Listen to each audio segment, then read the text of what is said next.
Changwon, une nouvelle vient de secouer tout le Royaume-Uni. Il y a quelques heures à peine, Buckingham Palace a publié une déclaration officielle, empreinte de tristesse et de tragédie. L'atmosphère est pesante. La nation retient son souffle, attendant que tous les détails se dévoilent. Car dans la famille royale, rien n'est jamais annoncé sans raison. Chaque déclaration publique cache une histoire plus profonde, souvent faite de chagrin et de perte. Et cette fois, il semble que ce soit bien pire que ce à quoi quiconque s'attendait. Selon plusieurs initiés du palais, la déclaration a été signée directement par les conseillers les plus proches du roi, ce qui ne s'était pas produit depuis des années. Elle survient à un moment où la famille royale subit une pression immense, des inquiétudes concernant la santé, le poids de l'image publique et des secrets longtemps gardés derrière les murs du palais.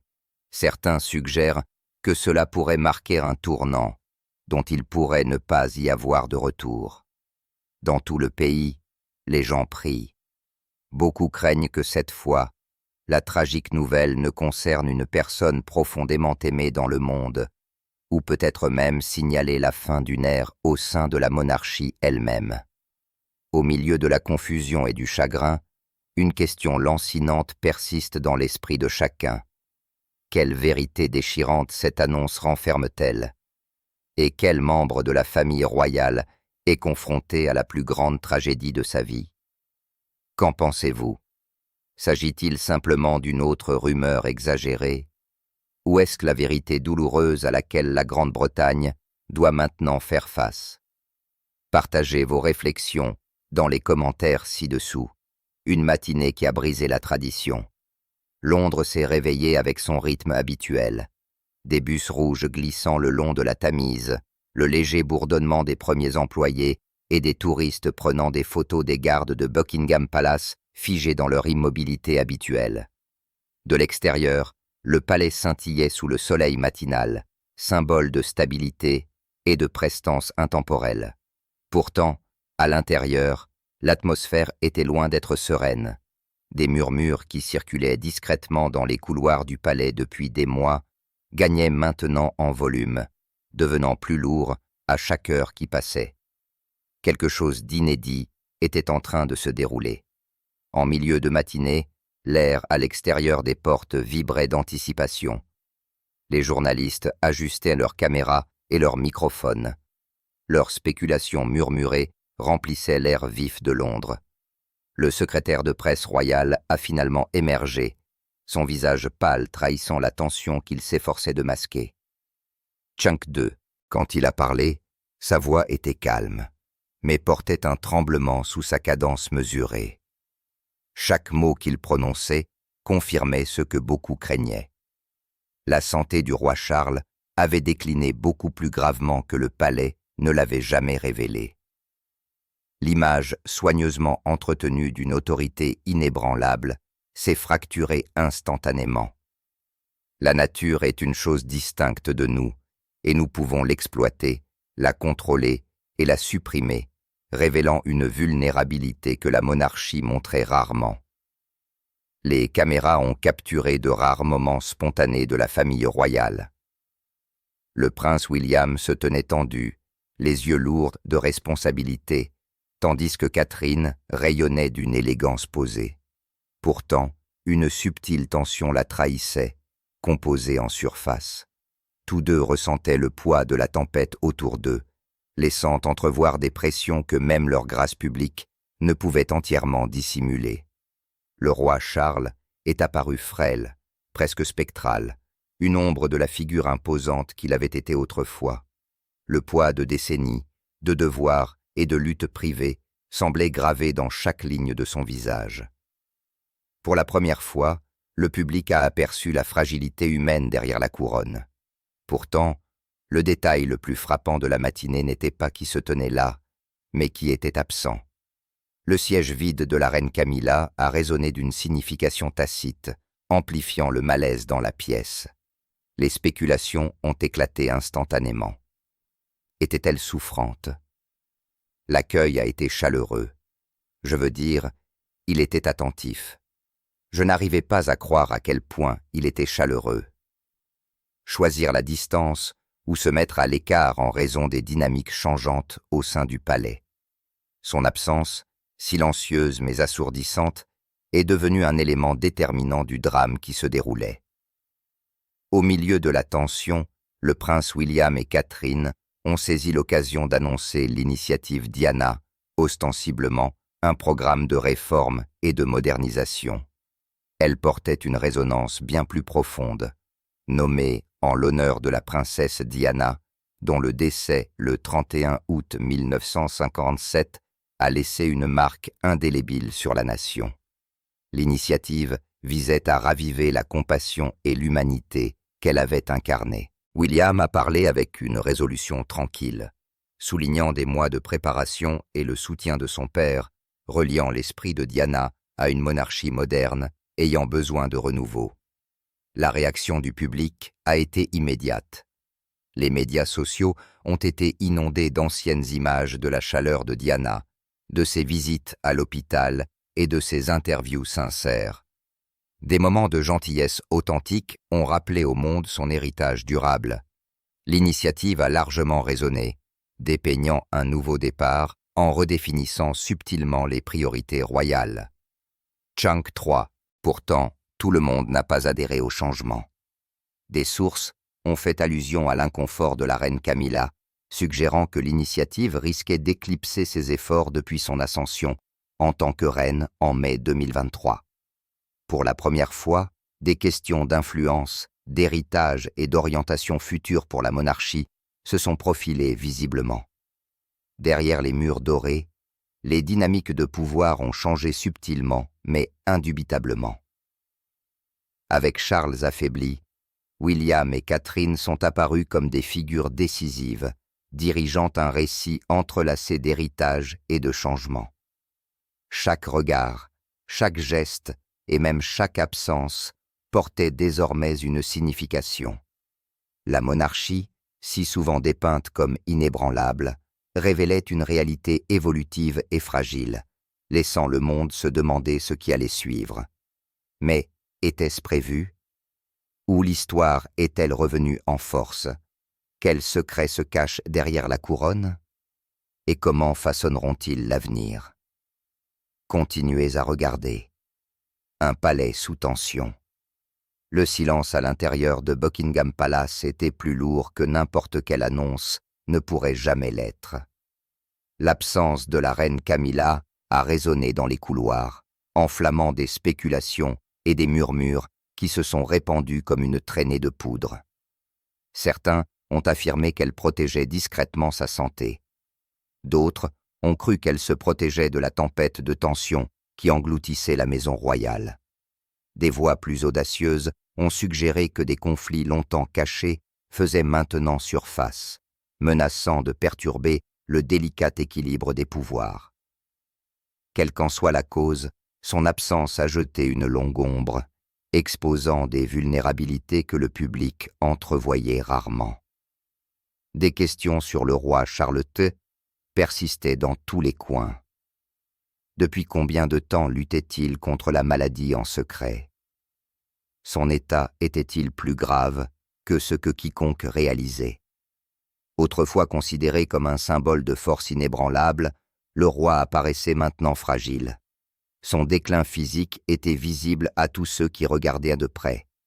Des rapports ont confirmé qu'une procédure de routine au début de 2024 pour une hypertrophie de la prostate avait révélé une réalité bien plus grave. Un cancer avait été découvert. Depuis cette révélation, sa santé s'est progressivement détériorée, suscitant de vives inquiétudes quant à sa capacité à assumer le poids de la couronne. Des amis et des aides ont décrit un homme au courage tranquille, affrontant la maladie tout en conservant sa dignité, bien que même les mouvements simples nécessitent désormais une canne. Un contraste saisissant avec la figure imposante autrefois présentée au monde. Des images de Sandringham, son vaste domaine de 8000 hectares à Norfolk, l'ont capturé en train de parcourir les jardins avec un soin méticuleux, s'appuyant sur une canne en bois.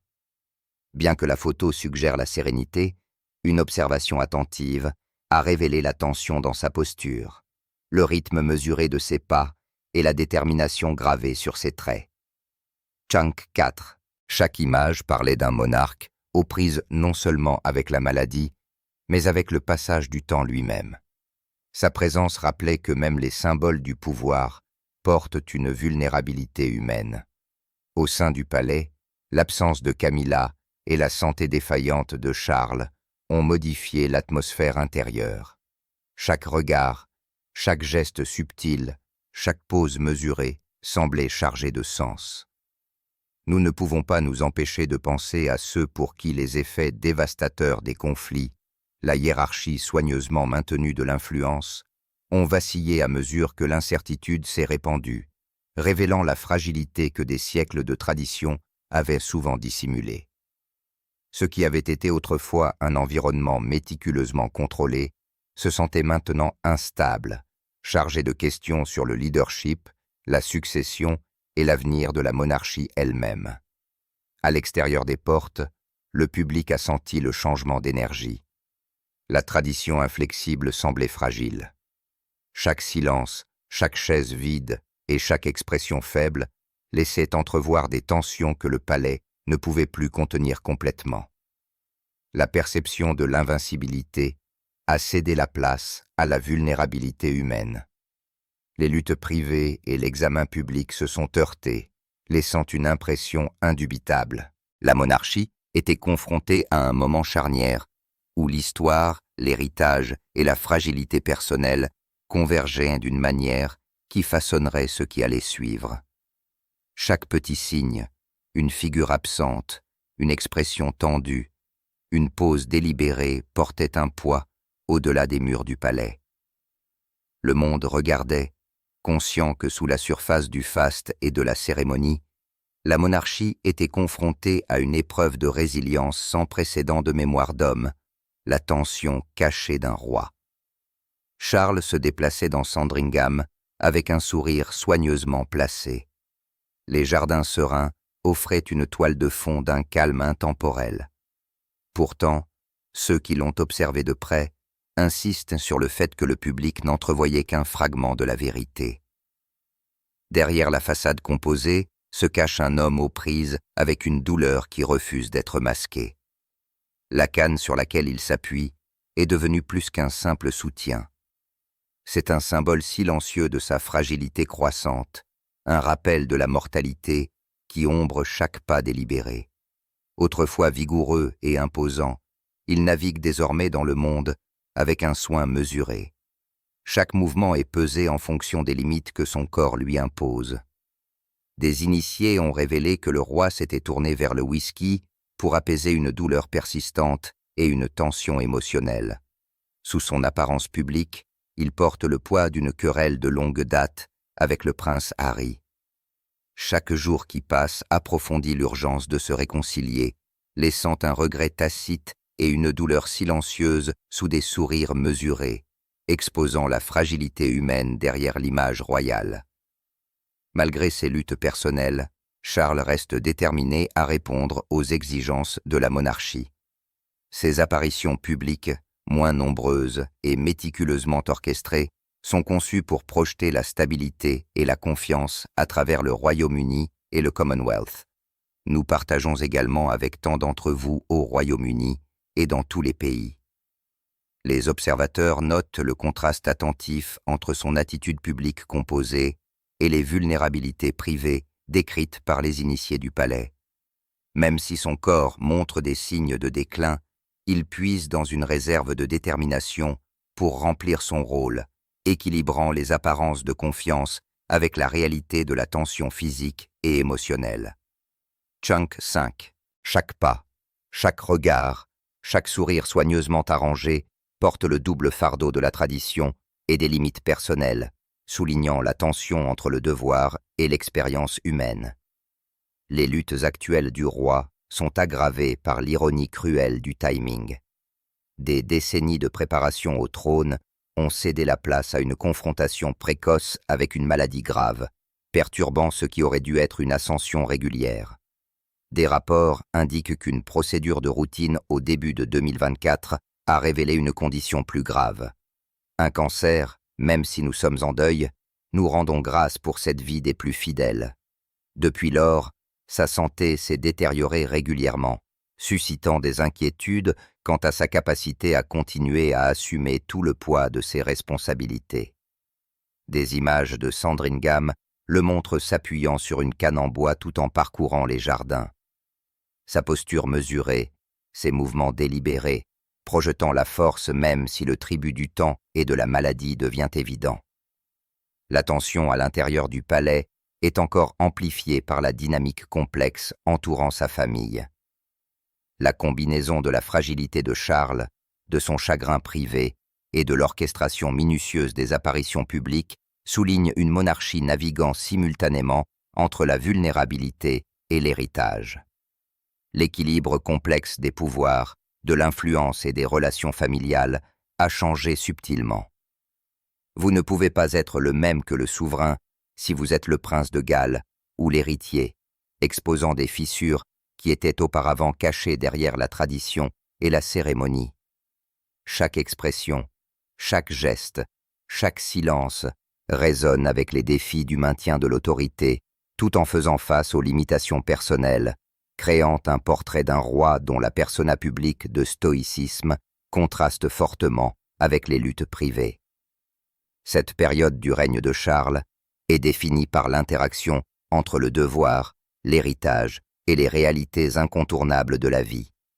Pour quelqu'un qui a passé des décennies à se préparer à diriger, l'ironie de faire face à une maladie profonde si tôt dans son règne ajoute du poids à chaque décision, à chaque interaction et à chaque engagement public. C'est un règne qui, pour l'instant, existe dans l'équilibre délicat entre tradition et vulnérabilité, entre attente du public et endurance privée, et entre le dévouement d'un roi à son devoir et les contraintes incontournables de la mortalité. Mais si la couronne porte à la fois le devoir et la lutte privée, comment la prochaine génération façonnera-t-elle son héritage? Continuez à regarder. La tranquille réinvention de la monarchie. Le prince William se tenait aux côtés de la princesse Catherine. La présence posée et stable à ses côtés, alors qu'il révélait ce qui allait bientôt captiver l'imagination du public, l'initiative Diana. En surface, il semblait s'agir d'un projet de réforme typique, un pas vers la modernisation du travail caritatif de la monarchie et sa connexion à la vie britannique contemporaine. Mais le choix du nom portait un poids bien au-delà du cérémonial. En invoquant le souvenir de la princesse Diana, décédée tragiquement à Paris le 31 août 1997, il y avait juste cette mer de fleurs. Tant de gens se sont rendus à Londres. William ressuscitait une figure dont l'héritage persistait depuis longtemps dans le cœur du public et les murmures royaux. C'était un nom qui avait le pouvoir de raviver les souvenirs, d'évoquer l'émotion et de modifier subtilement le récit de la monarchie. Ce n'était pas une simple charité, c'était un héritage tissé dans chaque geste, chaque mission et chaque discours sous la bannière de l'initiative.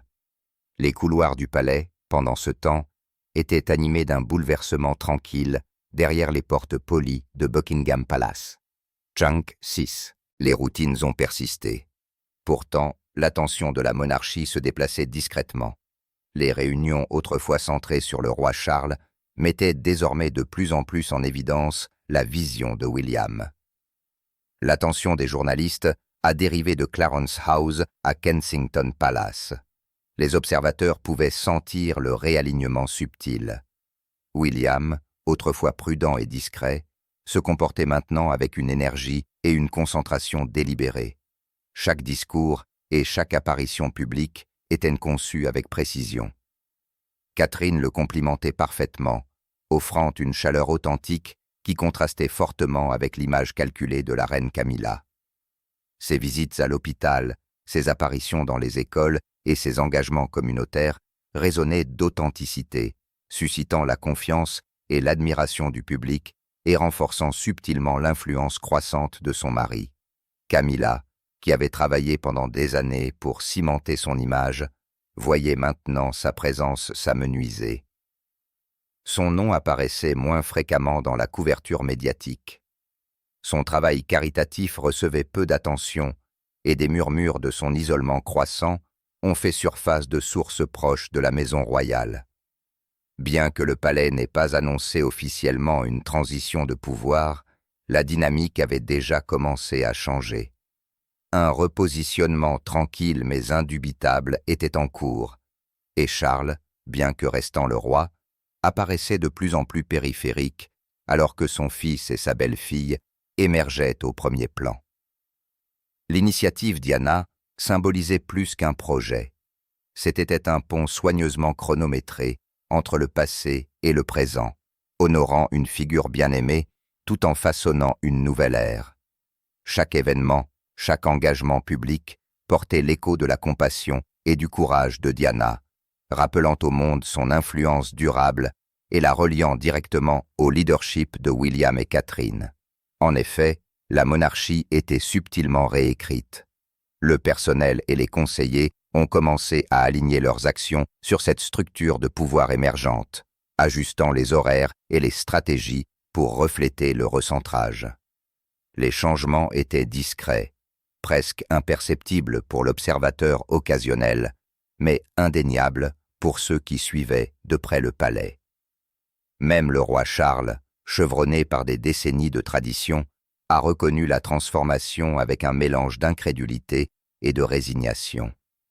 Les discussions avec William à Clarence House étaient tendues mais mesurées, révélant un fossé générationnel entre la prudence enracinée dans l'héritage et l'urgence guidée par la pertinence contemporaine.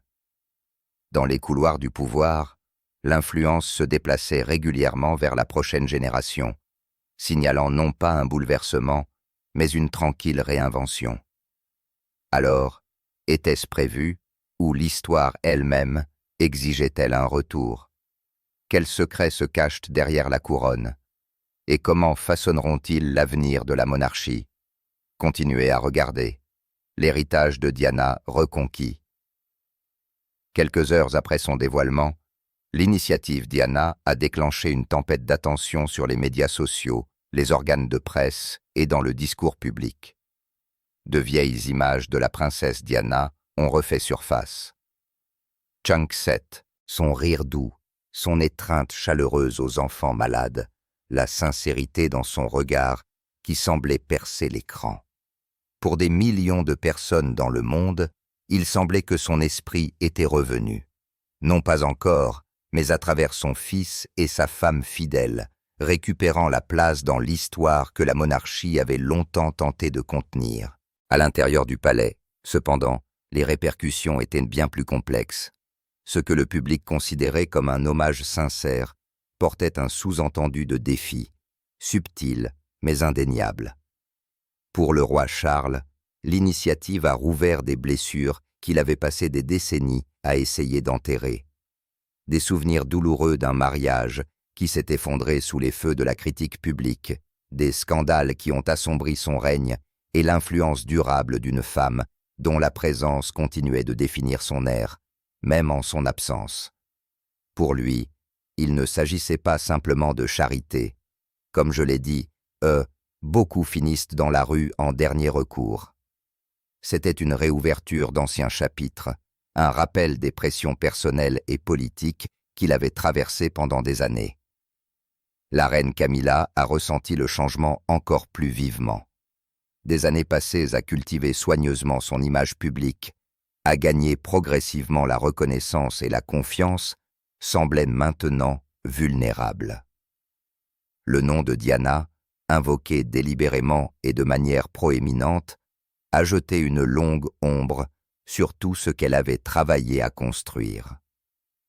Les observateurs ont noté son absence à des événements clés, autrefois attribués à la santé ou à la coïncidence, maintenant interprétés comme un repli stratégique, hésitant à approuver un projet qui pourrait éclipser son propre rôle et modifier subtilement le récit de la monarchie.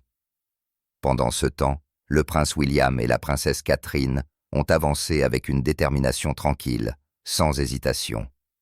Leurs actions suggéraient une revendication délibérée et confiante, non seulement des efforts caritatifs de la monarchie, mais de l'essence même de son identité contemporaine. Chaque discours, chaque engagement dans le cadre de l'initiative Diana résonnait avec un but, reliant les valeurs d'empathie, de courage et de connexion qui avaient défini la vie de Diana à la monarchie actuelle. L'initiative s'était transformée d'un programme caritatif en un véhicule pour l'héritage, une renaissance tangible de la princesse du peuple intégrée aux devoirs royaux. Le changement était subtil, mais profond. Où autrefois l'attention était centrée sur le roi Charles et la reine Camilla, l'élan était maintenant centré sur William et Catherine. Le palais a ressenti les tranquilles tremblements d'un recalibrage générationnel. Les alliances se sont ajustées, les conseillers se sont réalignés et la perception du public a commencé à suivre la nouvelle direction. Ce qui avait commencé comme un programme de réforme était devenu une déclaration d'influence durable, un rappel que certains héritages ne s'estompent jamais.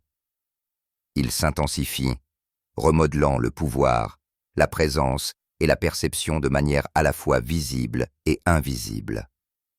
La mémoire de Diana n'était plus confinée aux livres d'histoire ou aux images d'archives.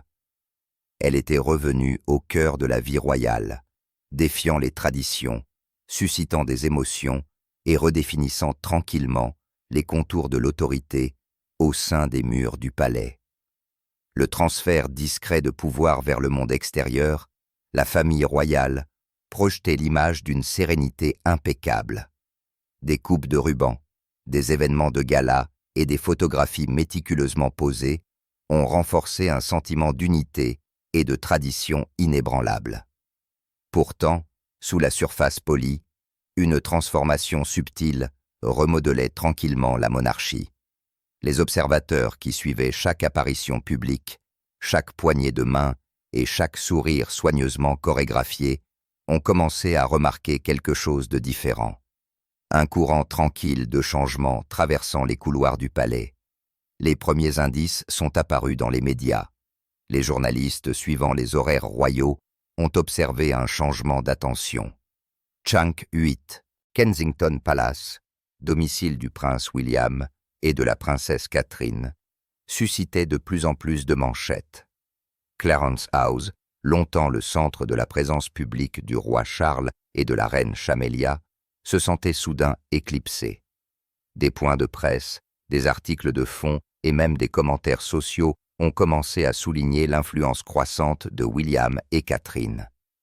Les conseillers qui s'étaient autrefois concentrés uniquement sur Charles recalibraient subtilement leurs priorités, plaçant William sous les projecteurs et permettant à sa voix de porter du poids à la fois à l'intérieur du palais et à travers le pays.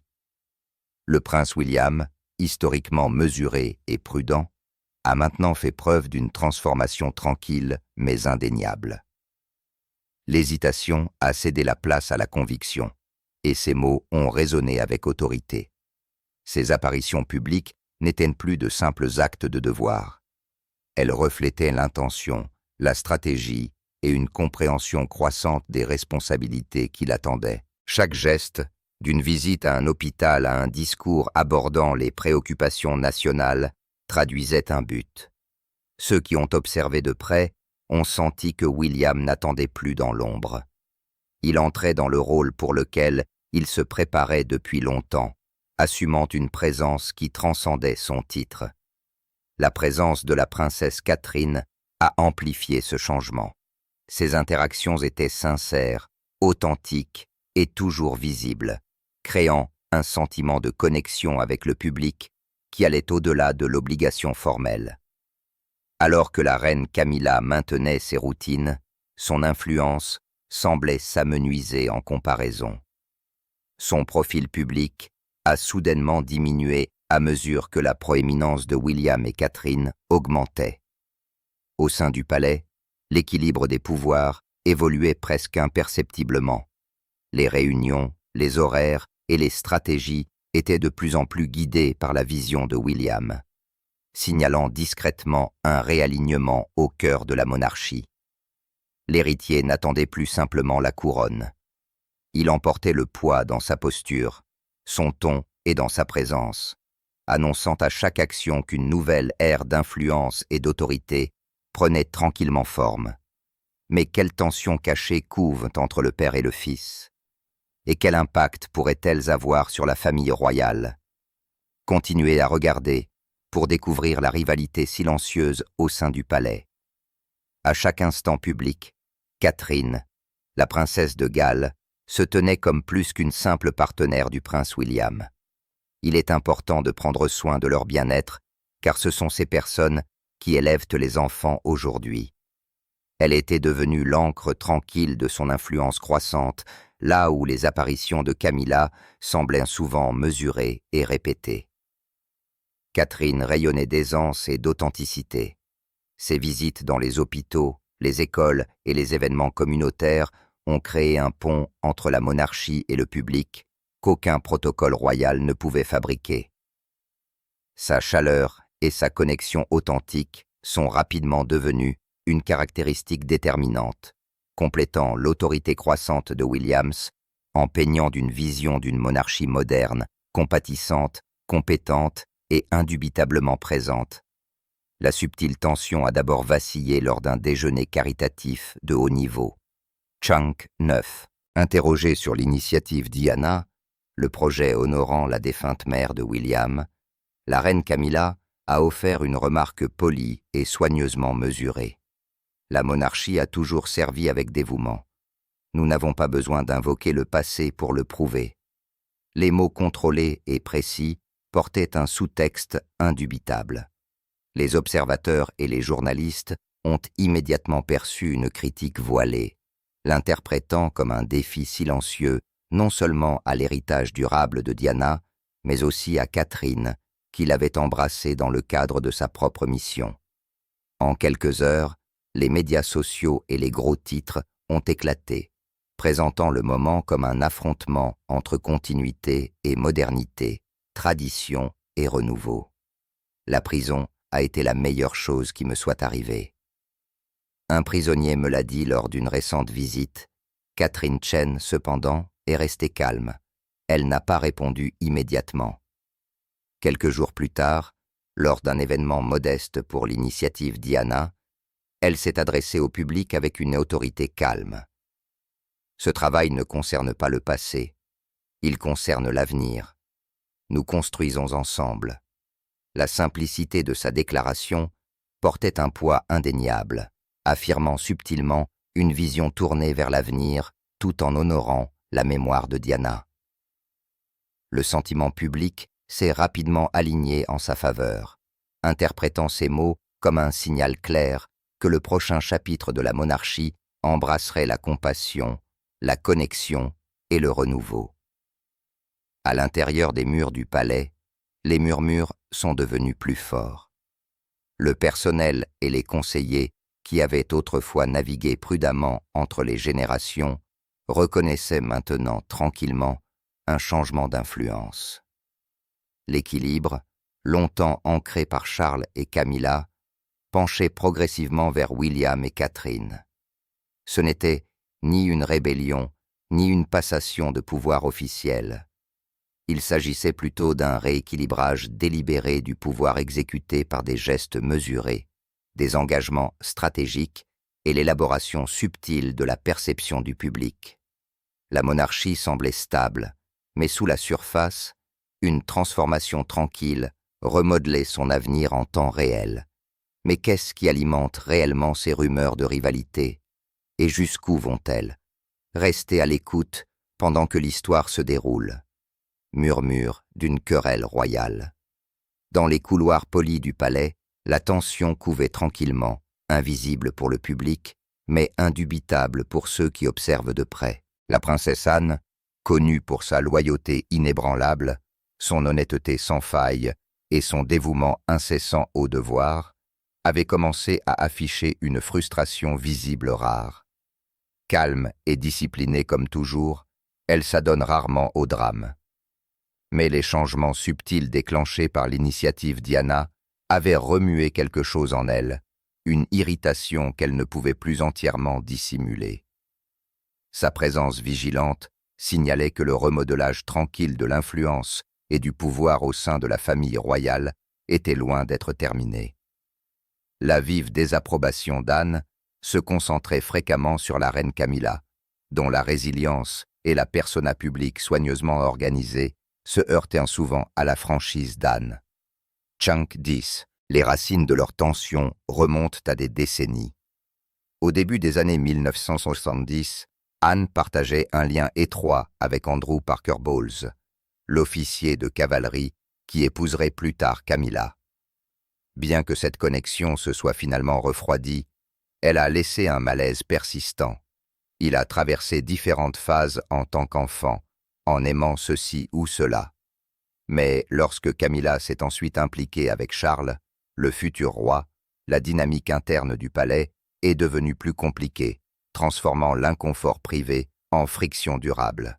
Dans les années 1980, les relations enchevêtrées entre Charles, Diana et Camilla avaient éclaté au-delà de simples commérages, laissant des marques invisibles de ressentiment, de prudence et de rivalité qui façonneraient les interactions pendant des années à venir. Même maintenant, les échos de ces premiers conflits ont influencé chaque regard et chaque mot mesuré entre Anne et Camilla. Là où les manœuvres stratégiques de Camilla cherchaient à maintenir son influence en faveur du public, la franchise fondée sur des principes d'Anne les remettait en question, remettant subtilement en question les décisions et les priorités. Ce n'était pas une simple querelle familiale. Cela reflétait une lutte plus profonde pour la loyauté, l'autorité et la boussole morale de la monarchie elle-même.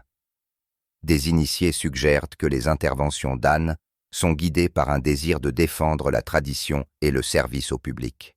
Même lorsque cela signifie affronter une reine qui a passé des années à assurer sa place au cœur de l'institution, la tension entre elles est aussi durable que délicate. Un témoignage vivant des complexités cachées du palais.